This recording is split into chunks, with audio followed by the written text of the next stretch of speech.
Good afternoon, New York City. Yesterday, the snowstorm of the decade arrived, with winds of up to 60 miles per hour and more than 2 feet of snow falling across parts of our city. In some parts of Staten Island and the Bronx, this storm set new 24-hour records for record snowfall. The forecast for today is dry, with some wind. There is a chance of some additional light snow tomorrow morning, with a maximum of 2 inches, as a fast-traveling system moves over our city. Today, New York is back up and running thanks to the city workers who worked long shifts to clear our streets, keep our public transit running, and respond to emergencies, as well as the everyday New Yorkers who did their parts to shovel sidewalks, clear a neighbor's stoop, and stayed off the roads when conditions were hazardous. This was a whole-of-government response to a historic snowstorm. 2,600 sanitation workers working in successive 12-hour shifts utilized over 3,000 pieces of equipment to distribute over 143 million pounds of salt and to plow every single street across all 5 boroughs at least once. Alongside 1,214 emergency shovelers, they cleared 7,398 crosswalks, 1,777 fire hydrants, and 3,366 bus stops. Although due to blowing snow after the storm, many will need to be readdressed. That work continues today. If you want to support these efforts, it's not too late to become an emergency snow shoveler. You can still sign up by walking into any DSNY garage until 8 p.m. tonight. All you need is 2 forms of identification, and you'll be paid $30 an hour. Thanks to these teams' hard work, school is back in session today. I know that there are some who are concerned by the decision to return to in-person learning. I want to explain the reasoning behind it. First, New York's public schools were not in a position to facilitate remote instruction. With students coming back from midwinter break, it was not possible to ensure that enough students had the devices they needed to effectively participate in remote learning. Second, our public schools hold a purpose beyond providing a designated place for kids to learn. They are critical to the health and wellness of nearly 900,000 children across our city. Whether it's a warm meal, essential mental health support, or a source of childcare for working parents, in-person schooling is a resource that our city's children and families depend on. When conditions are safe, our goal will always be to open our schools. And I want to commend the work of 8,000 DOE staff who worked throughout the weekend, clearing entrances and keeping buildings warm to make sure our schools would be accessible and safe when students returned. Though the storm may be over, that does not mean that the danger to vulnerable New Yorkers has passed. Please continue to keep an eye out for anyone at risk. An enhanced Code Blue remains in effect through Wednesday morning.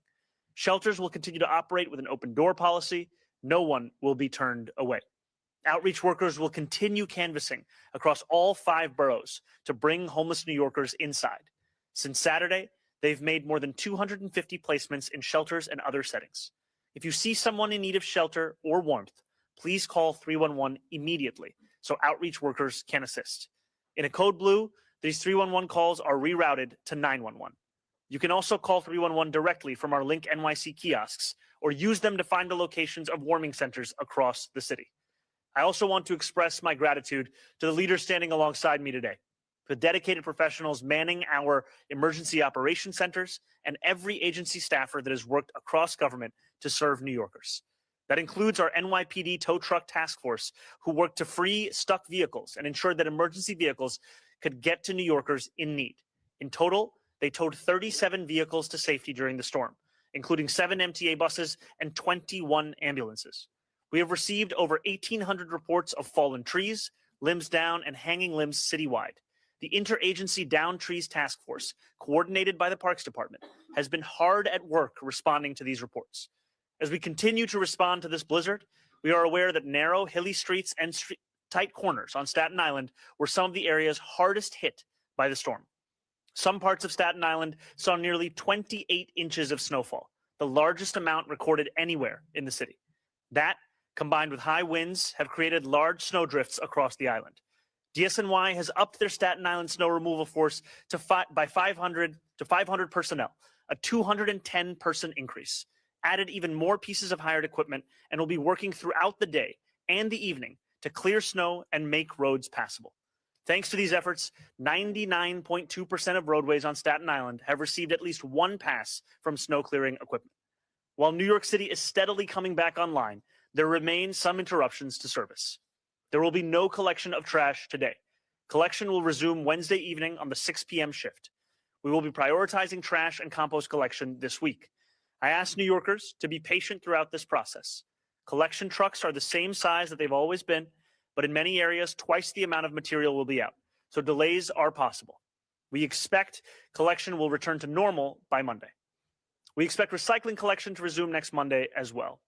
Alternate side parking will be suspended through the end of the week. Now, however, is the perfect time to dig your cars out before the snow hardens into ice. All library branches across the city are open. City buildings as well are open to the public for in-person city services. For New Yorkers relying on public transit, I recommend budgeting some extra time into your commute. All local, limited, and express buses are running with delays. There is reduced service in Staten Island, resulting in significant delays. A number of express trains are running locally. NYC ferries as well are running on a modified weekday schedule today. Regular service will be restored by tomorrow morning. As of 5 a.m. this morning, however, the Staten Island ferry has returned to a regular weekday schedule. As temperatures rise later this week, we will see snow and ice falling from buildings. This can be extremely dangerous. I encourage all New Yorkers to stay alert while walking outside. Property owners, please take steps to clear your roofs, and while doing so, make sure you are implementing proper safeguards like putting out signage or temporarily closing off the sidewalk. I want to continue to urge New Yorkers to look after yourselves as you shovel snow. Take regular breaks, protect your back and your heart by digging slowly, and take it from me, lift from your knees. Finally, I want to thank all the New Yorkers who exercised caution, stayed inside, and contributed to the citywide effort of keeping one another safe. Thank you, and as always, New York, stay warm and stay safe. I will now pass it over to our NYC Commissioner, Christina Farrell. Thank you, Mayor. As you can see, we are still operating at full force in the city's Emergency Operations Center to make sure that conditions are safe and storm cleanup continues as New Yorkers return to daily life. Our emergency management team is coordinating with city and state operational agencies, transportation providers like the MTA and the Port Authority, utilities including Con Ed and PSEG, to support continued plowing and removal operations with a focus on Staten Island, New York City schools, and other critical facilities. The city's continuity of operations plan, which ensures that essential city services can continue during emergencies, will be deactivated today as public buildings have reopened and people are back in the office. I'd like to thank the emergency management team here at NYC for working around the clock to help New Yorkers weather this storm. From our public warning specialists who send out Notify NYC messages morning, noon, and night to keep New Yorkers informed, to our on-call teams connecting with thousands of partners in the Situation Room to troubleshoot any storm-related issues and concerns, to our team of field responders who remain hard at work in all 5 boroughs to get the right resources to the right locations to keep neighborhoods safe. Our city's emergency management team works tirelessly with care, creativity, and an unwavering dedication to help the people of New York City. It is still slippery across the city, so please walk carefully and watch for icy patches. Temperatures will only reach the upper 20s and lower 30s today, so we're likely to see areas of black ice, especially on untreated surfaces and even on some roads that are well plowed. Anyone out walking, driving, or cycling should use extra caution. Businesses and property owners should shovel and salt walkways to prevent slips and falls and clear a path of at least 4 feet wide where possible so pedestrians, strollers, and mobility devices can pass safely. If you're coming up or down steps outdoors, use handrails wherever possible. If you are driving, leave extra space between vehicles on the roadway and allow additional time to reach your destination. And for everyone's safety, remember to brush all snow and ice off your vehicle before driving. Snow and ice can slide onto your windshield or blow off your car and hit other vehicles, cyclists, or pedestrians, creating dangerous conditions for everyone on the road. And finally, we have a chance for more snow tomorrow, so please sign up for Notify NYC for more winter weather updates. We received tens of thousands of signups the past few days during this storm. Notify NYC messages are available in 14 languages, including American Sign Language. Text Notify NYC to 692-692. Thank you.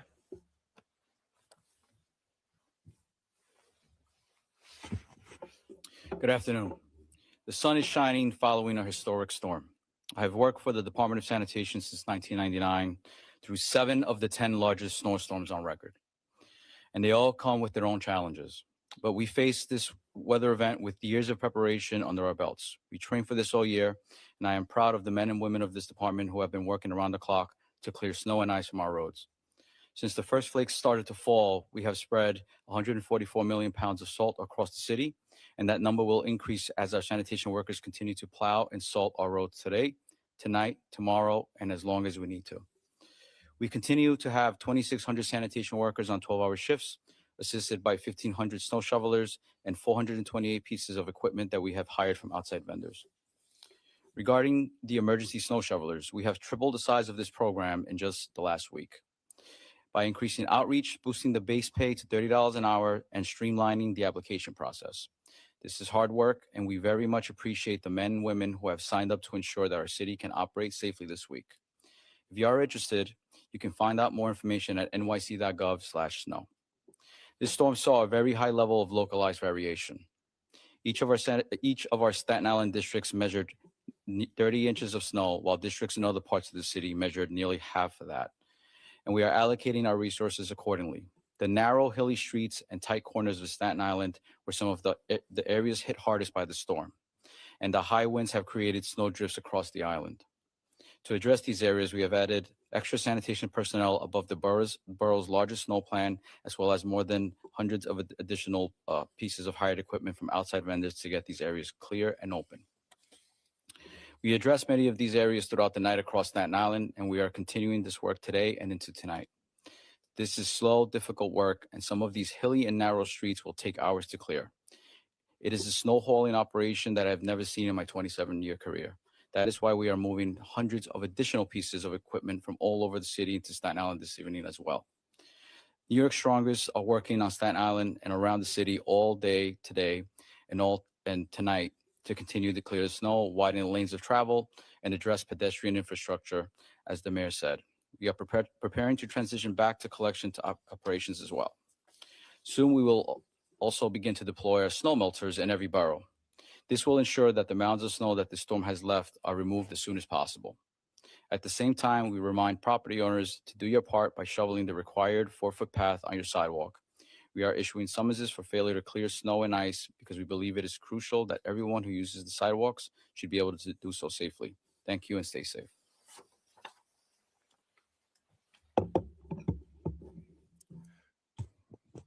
Good afternoon.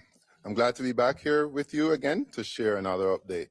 This morning, I started my day at PS 29 in Staten Island, greeting students and families as they arrived for their first day back from break.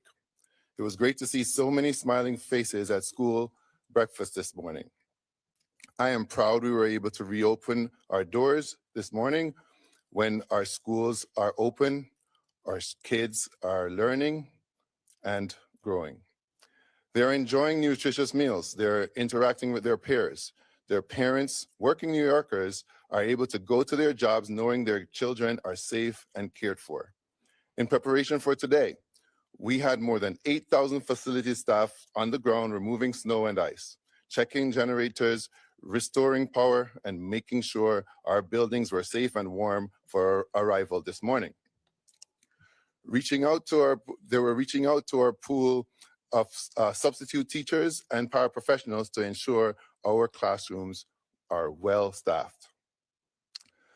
As students returned from midwinter break on the 100th day of school, it became clear that we would not be able to get every student what they needed for remote learning before today. Fortunately, issue here with my remarks. These are some of the challenges of remote learning. As students returned from midwinter break, it became clear we would not be able to get every student what they needed to participate in remote learning. Thank you to our partners at NYSED who granted us the waiver that made yesterday's snow day possible. While attendance data will not be finalized until tomorrow, I can say that 63.3% of students returned to school today. In conclusion, I want again to thank all of our partners standing up here with me today. It takes a village, and I am proud to work alongside you every day in support of our New Yorkers. Thank you to our partners at NYC and NYSED who granted us that waiver and made yesterday's snow day possible. And I want to thank all our school leaders and superintendents, teachers, facilities, and school staff, families, and most importantly, our wonderful students. Thank you for your patience and understanding, and I hope you get a great first day back at school, and we're absolutely excited to see you tomorrow. Thank you.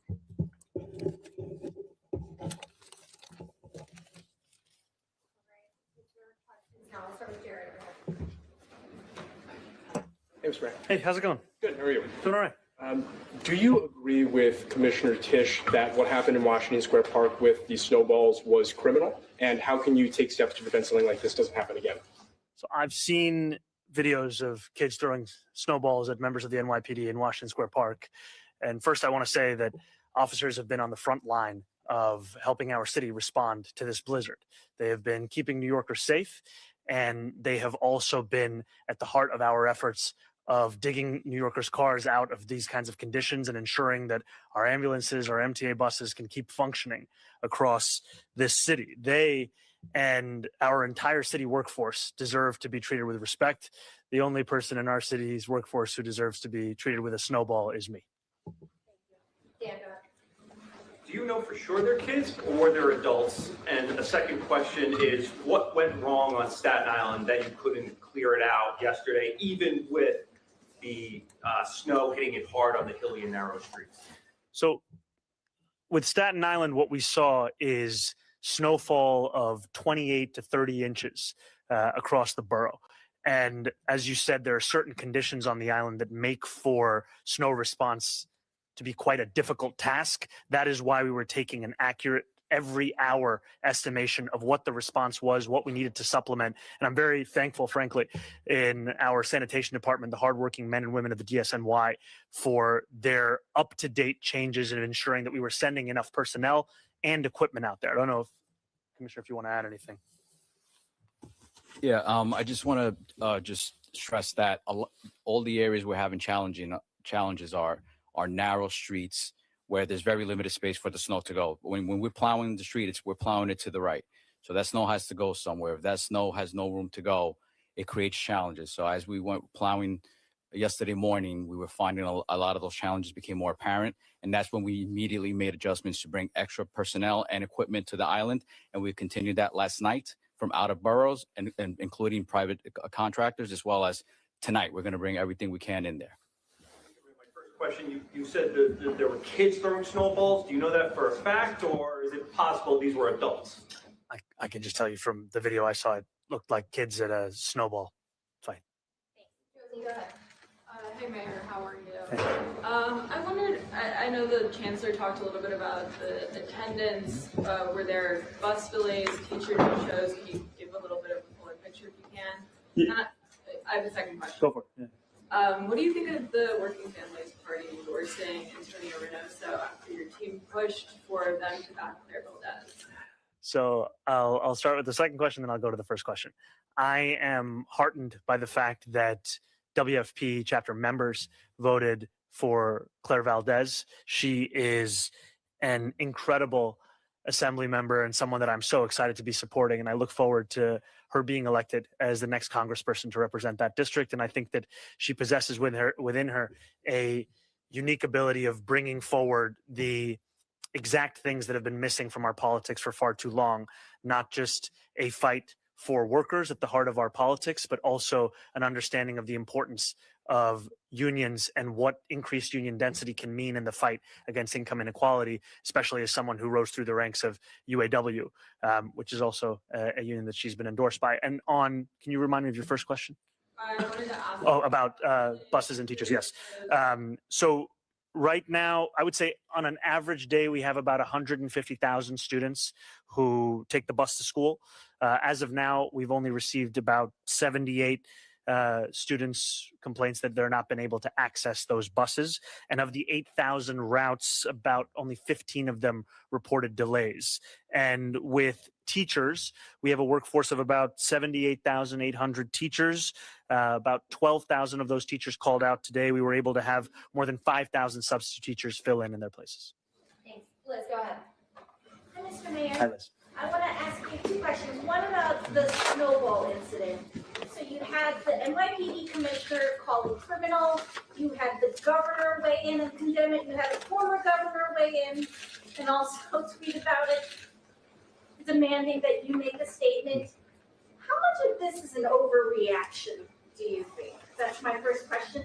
And then, do you want me to wait for the second? Let's get them all. Second question is about the Hunter College professor who made a racist remark during that Zoom about the Upper West Side school relocation. Can you talk about what you think is the appropriate punishment for something like that? And what does it say about the underlying tensions, that are going on in that debate over school relocation?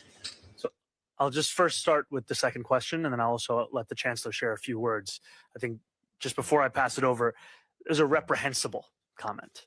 And I think it is indicative of the exact kind of language that makes students feel as if they don't belong within our public school system.